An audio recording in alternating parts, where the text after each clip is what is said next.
குழித்துறையில் சாலையோரம் நின்ற லாரியை அகற்றாமல் சாலை சீரமைப்பு.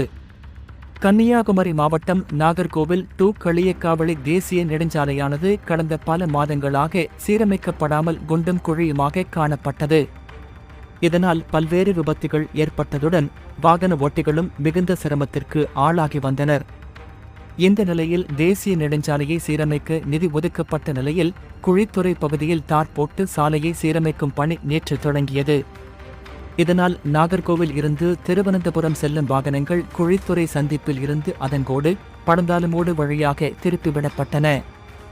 மேலும் சில வாகனங்கள் குழித்துறை தபால் நிலையம் சந்திப்பு, கழுவந்திட்டை, மருதங்கோடு வழியாக களியக்காவிளைக்கு திருப்பிவிடப்பட்டன. ஆனால் திருவனந்தபுரத்தில் இருந்து நாகர்கோவில் செல்லும் வாகனங்கள் வழக்கம் போல் சென்றன. இந்நிலையில் இன்று சாலை சீரமைக்கப்படும் போது டாரஸ் லாரி ஒன்று சாலையோரம் நிறுத்தப்பட்டிருந்தது.